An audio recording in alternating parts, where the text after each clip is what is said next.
Setelah berpakaian tanpa terlihat berusaha terlalu keras, aku melangkah ke ruang tamu. Pemuda yang menungguku berambut pirang dan berpenampilan tampan. Ekspresi bosannya langsung berseri begitu melihatku. "Sudah lama tidak berjumpa, Lady Floyen," sapanya padaku. "Selamat datang, Tuan Rowan." Pria itu melangkah maju dan membungkuk dengan sopan. "Saya minta maaf karena menemui Anda begitu tiba-tiba tanpa pemberitahuan sebelumnya." "Tidak, tamu selalu diterima di sini. Silakan duduk." Dia tersenyum sambil menatapku. "Terima kasih atas keramah tamahannya." Pria muda itu bermata biru dan berambut pirang yang berkilau bagai benang emas. Dia bahkan lebih menawan saat tersenyum. Meskipun dia tidak bisa dibandingkan dengan Mikhail, dia tetaplah pria tampan yang sesuai dengan reputasinya. Ada banyak karakter sampingan yang tampan dalam novel ini. Tiba-tiba aku teringat pada murid ayahku. Meskipun kepribadiannya buruk, dia mungkin orang paling tampan yang pernah kulihat. Ada saat-saat aku menatapnya kosong saat dia tertidur di sofaku di pagi hari, sambil bertanya-tanya apakah ini mimpi. Semoga dia tidak kelaparan di luar sana. Dia pasti baik-baik saja kan? Aku mendesah saat menyadari bahwa murid ayahku adalah penyebab ketidaknyamanan yang kurasakan sejak pagi tadi. Aku tenggelam dalam pikiran-pikiran itu selama beberapa saat hingga sebuah suara pelan memanggilku. "Lady?" Oh, benar juga. Aku jadi teringat situasi terkini dan kualihkan perhatianku kembali kepada putra Conroy, seorang pria tampan dan adil. "Tolong bawakan kami minuman, Marilyn." Ketika dia pergi, kami berdua pun berada di ruang tamu. "Saya harus memberitahu Anda mengapa saya berkunjung, Lady." Alasannya jelas. Dia mungkin datang untuk berterima kasih karena telah menjadi rekannya dan ingin berkenalan denganku sebelum jamuan makan minggu depan. "Apa itu?" tanyaku. "Saya sebenarnya sangat terkejut menerima surat dari Anda. Anda agak berbeda dari apa yang saya dengar." "Apa maksudnya dengan mendengar? Dan dari siapa dia mendengar?" "Apa maksud Anda?" tanyaku dengan bingung. Dia menatapku dengan ekspresi malu. "Tahukah Anda rumor macam apa yang sedang berkembang di kalangan atas akhir-akhir ini?" "Rumor?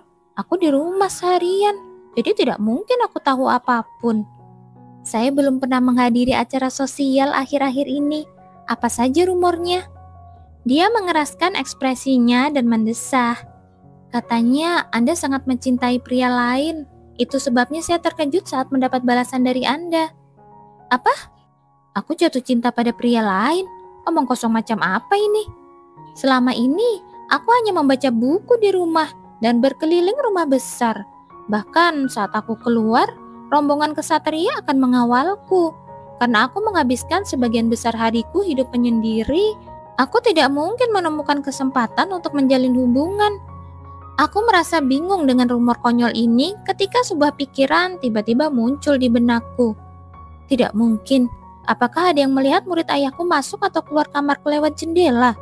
Meskipun aku terkejut dengan situasi yang tak terduga ini, aku tidak menunjukkan kegelisahanku karena takut rumor itu akan menjadi kenyataan. Aku menenangkan diri dan menatap tajam ke arah pemuda itu. "Siapa yang bilang saya sedang jatuh cinta?" tanyaku. Berpura-pura dia baru saja mengatakan sesuatu yang konyol. Dia menggelengkan kepalanya. "Saya juga tidak tahu detailnya. Rumor ini telah menyebar akhir-akhir ini. Saya hanya kebetulan mendengarnya saja." Aku mengerutkan kening. Jika semua orang tahu bahwa akulah subjek rumor ini, tetapi tidak seorang pun tahu identitas kekasihku, pasti rumor ini dibuat karena niat jahat. Jika seseorang memang melihat murid ayahku, orang yang memulai rumor ini mungkin menebak identitasnya untuk menambahkan detail. Mereka mungkin juga menyebutkan penampilannya yang tampan, kan? Setelah memahami situasinya, aku sengaja meninggikan suaraku untuk menunjukkan kebingunganku. "Saya lebih sering di rumah, jadi itu tidak mungkin. Kalau perlu, Saya bisa mengumpulkan saksi. Menanggapi penolakanku yang keras, dia menghela nafas lega. Jadi rumor itu tidak benar. Aku tersenyum. Iya, jadi Anda bisa tenang. Lady, tiba-tiba dia berlutut di hadapanku. Apa maksudnya ini, Lord Roin? Tanyaku heran. Dia terus menatapku dengan ekspresi serius tanpa berdiri. Apakah ada hal lain yang perlu dia katakan padaku? Saat aku menatapnya dengan cemas, dia menundukkan kepalanya. Maafkan saya, Lady. Gumamnya penuh penyesalan. Aku mengerutkan kening mendengar permintaan maafnya yang tiba-tiba. Anda minta maaf? Apa maksud Anda? Dia menatapku tajam. Saya telah membuat kesalahan besar. Kesalahan? Apa maksudnya? Saya pikir Anda akan menolak permintaan saya, Lady. Jadi saya sudah berpasangan dengan wanita lain. Pernyataan tak terduga itu menghantamku bagai hantaman batu bata. Maksudmu, kau bertindak gegabah bahkan sebelum menerima balasanku? Sudah menjadi etika yang baik untuk selalu menanggapi permintaan dan juga menunggu tanggapan sebelum bertanya kepada calon pasangan lainnya. Aku beruntung karena belum mengirim tanggapan kepada dua pria lainnya. Kalau tidak, aku harus menghadiri jamuan makan itu sendirian. Dan jika aku melakukannya, ayahku akan menyebutkan daftar pernikahan kepadaku. Lelaki di depanku mengubah ekspresinya seolah-olah dia benar-benar gelisah. Saya selalu memimpikan hari ini. Sayangnya, saya masih kurang. Tidak, itu karena kecerobohan saya sendiri.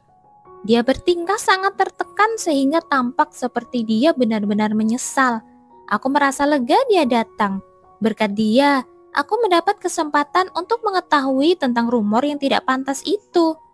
Jika aku mengabaikan apa yang baru saja dia katakan kepadaku, itu mungkin akan menimbulkan kekacauan di masa depan. Meskipun itu mengganggu, aku harus menyelidikinya lebih dalam.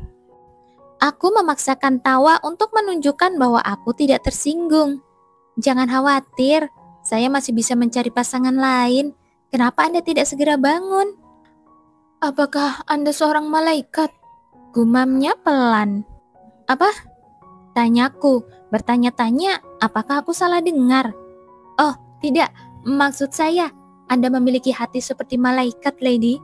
Dia cepat-cepat mengkoreksi. Aku jelas-jelas seorang penjahat, tapi dia menyamakanku dengan malaikat. Orang lain akan menertawakan perbandingan ini, tapi aku memaafkannya karena tahu bahwa dia melebih-lebihkan. Meskipun saya tidak bisa menebus salah satu kesalahan terbesar dalam hidup saya benar-benar menyesalinya. Sudah jelas mengapa dia meminta maaf berlebihan kepadaku. Dia tidak ingin aku memberitahu ayahku tentang kejadian ini. Ya, aku juga tidak pernah berniat memberitahu ayahku meskipun dia tidak melakukan itu. Aku menatap balik tatapannya yang membuatku tidak nyaman dan mencoba menghiburnya. Namun, dia berbicara lagi dengan suara sedih sebelum aku sempat melakukannya. Yang paling saya takutkan, tindakan ceroboh saya mungkin telah menyakiti perasaan Anda.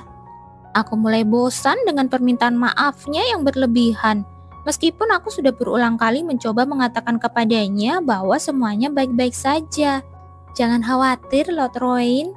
Saya harus berterima kasih karena Anda telah menyampaikan rumor ini kepada saya dan telah meluangkan waktu untuk berkunjung. Terima kasih telah memaafkan saya, Lady Floyen, katanya sambil tersenyum getir.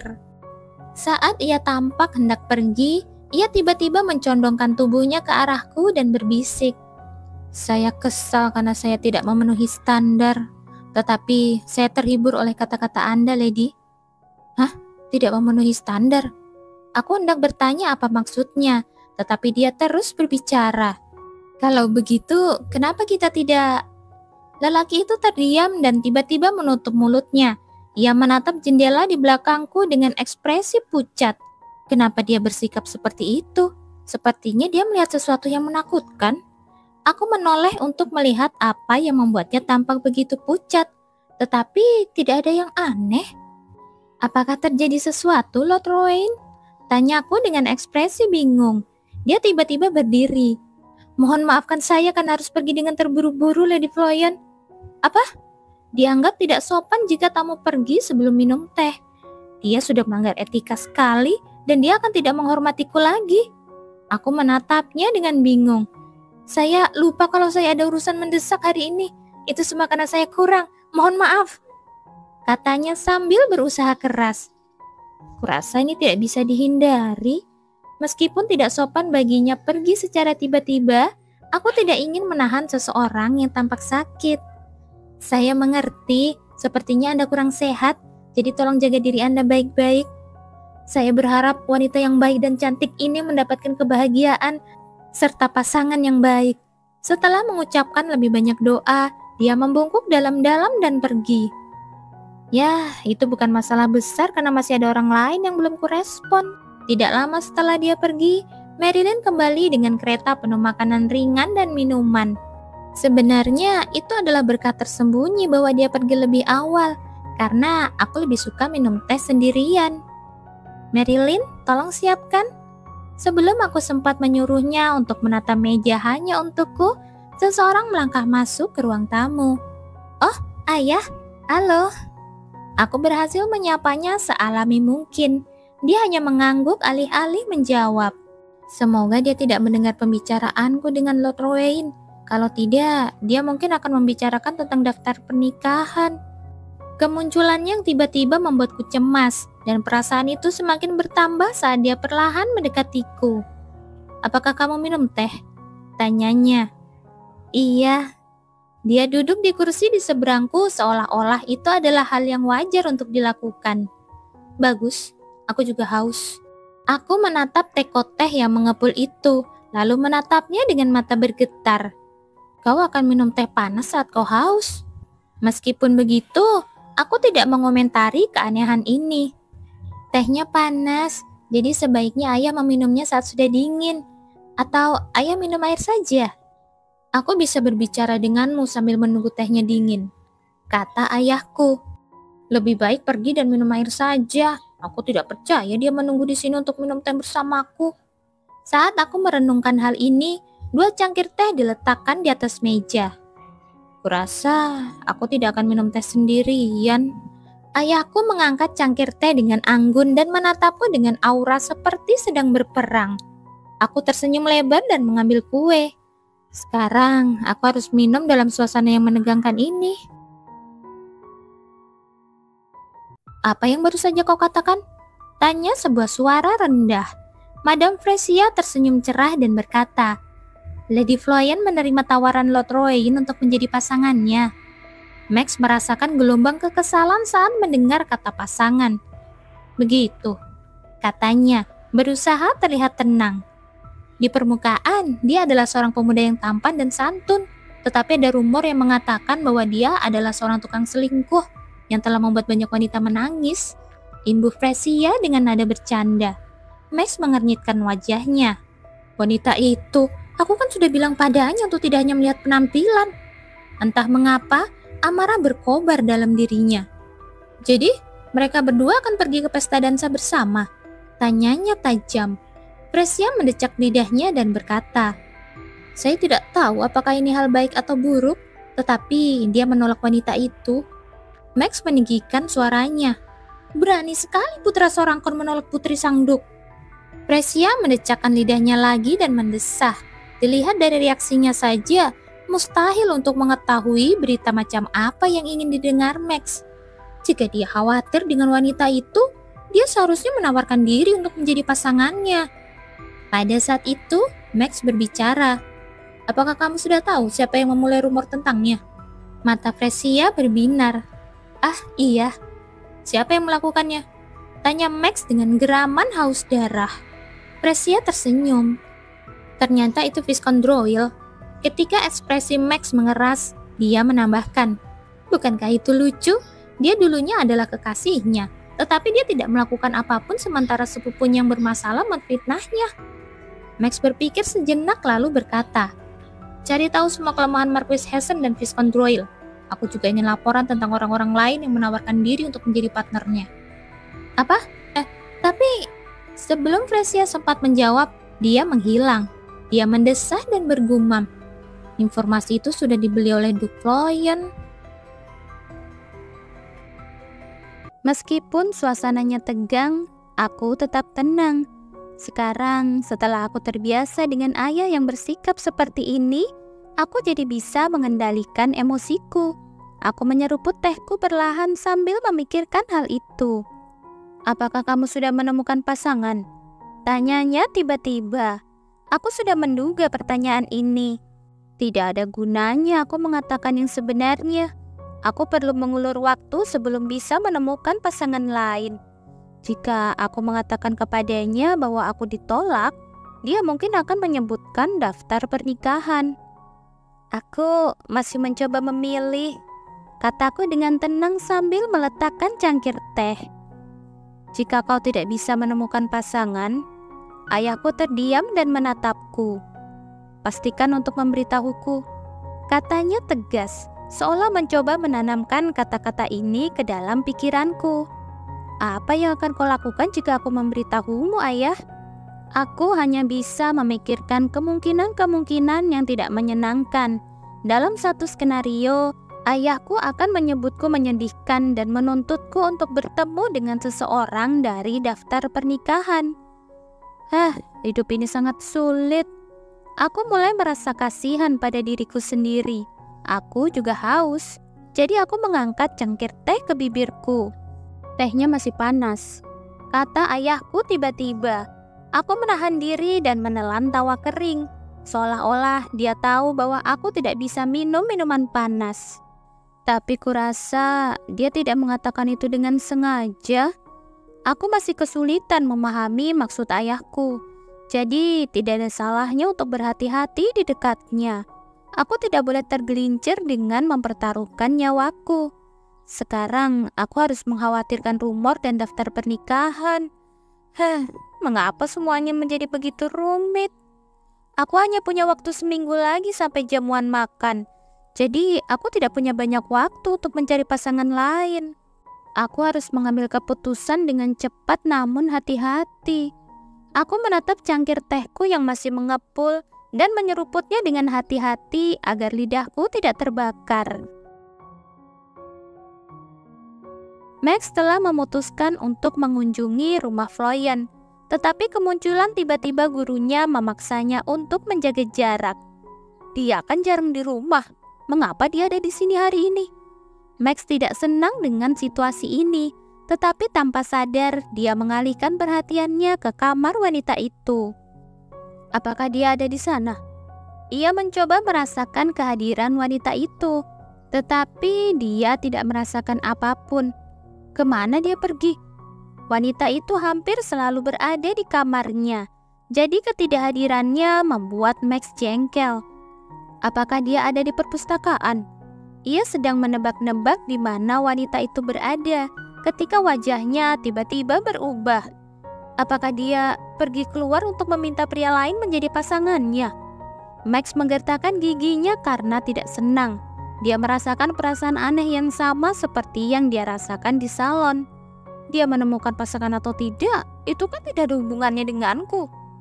Ia mencoba meyakinkan dirinya sendiri tentang hal ini. Tetapi saat ia bersiap untuk pergi, ia tidak dapat mengalihkan pandangannya dari jendela tertentu di lantai 3. Seolah-olah ada sebagian dirinya yang menunggunya kembali ke kamar itu. "Aku akan kembali ke kamarku, ayah." Dia mengangguk dan berkata, "Aku juga akan berangkat." Ayahku sering meninggalkan rumah tanpa kabar, jadi aku tidak mengerti mengapa ia tiba-tiba melaporkan hal ini kepadaku. Aku mencoba mencari penjelasan atas perilakunya, tetapi aku tidak memikirkannya lama-lama. Akan lebih bermanfaat untuk menyelesaikan masalahku sendiri terlebih dahulu. "Oh iya, semoga perjalananmu menyenangkan," kataku sambil bersiap berdiri. "Ada sesuatu yang harus aku selesaikan," kata ayahku. "Oh begitu, padahal kan aku tidak bertanya."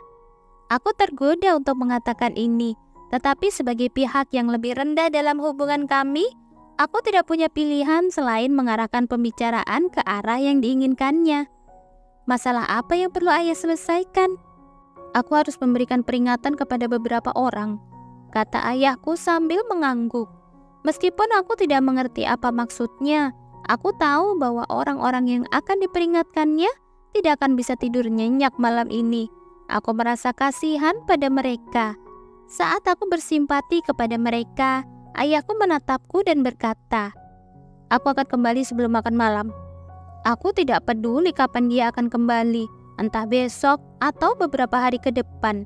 Meski begitu, aku tidak menyuarakan pikiran-pikiran seperti itu karena takut akan mengundang amarahnya dan terpaksa menemui pria-pria yang tercantum dalam daftar calon pasangan. "Aku akan menunggumu, Ayah," kataku dengan tidak tulus. "Baiklah." Ayah menatapku sebentar, lalu mengangguk. Perubahan sikapnya yang tiba-tiba itu aneh, tetapi aku bisa menebak maksudnya dan ingin tertawa. Dengan mengatakan bahwa dia berencana untuk memperingatkan beberapa orang, apakah dia mencoba menjadikan mereka contoh? Hatiku sakit memikirkan hal ini, tetapi aku berhasil mengatasi rasa tidak nyaman itu dan meninggalkan ruang tamu. Ketika aku memasuki kamarku, Marilyn menghampiriku. "Surat dari Putri Kon Arlo telah tiba, Lady." "Hah? Surat lagi?" Rose sering menulis surat kepada aku akhir-akhir ini. Meskipun surat terakhirku mengatakan bahwa aku menyimpan lebih banyak kata sampai pesta ulang tahunnya, sepertinya dia sangat menikmati berkirim surat denganku. Aku ingin tahu apa yang dia tulis kali ini. Aku membuka surat itu sambil mendesah, lalu membelalakan mataku saat melihat bahwa dia telah menulis surat tentang rumor tersebut. Apa ini? "Lady Floyen yang terhormat, apa kabar? Meskipun ini bukan masalah penting, saya ingin memberitahumu tentang rumor konyol yang tak sengaja kudengar. Singkatnya, konon Anda punya kekasih yang Anda beri kancing manset. Orang-orang yang tahu tentang kancing manset adalah para ksatria pendamping, pemilik toko, dan Radian yang pernah kutemui sebentar di toko. Yang pertama tidak termasuk dalam hitungan. Para ksatria pendamping bukan hanya mengawalku, tetapi mereka juga tahu bahwa aku biasanya sendirian di rumah. Pemilik toko juga tidak mungkin begitu berani untuk memulai rumor seperti itu karena takut akan dipenggal. Jawabannya sudah jelas sejak awal. Radian. Bagaimana bisa dia begitu delusi hingga memulai rumor hanya karena aku membeli sepasang kancing manset? Ketenarannya sebagai ular berbisa memang layak untuknya, mengingat dia menggigit lebih dari yang bisa dikunyahnya. Sekarang setelah kupikir-pikir, Lord Rowan membuat banyak alasan. Dia pasti langsung mencari partner lain setelah mendengar rumor ini. Hal yang sama mungkin akan terjadi jika aku menerima tawaran Sir Boromir atau Lord Crocus untuk menjadi partnerku. Satu-satunya pilihanku adalah mencari pasangan yang tidak akan terpengaruh oleh rumor ini. Kalau tidak, ayahku mungkin akan menyinggung daftar calon pasangan. Masalahnya adalah, apakah ada orang seperti itu?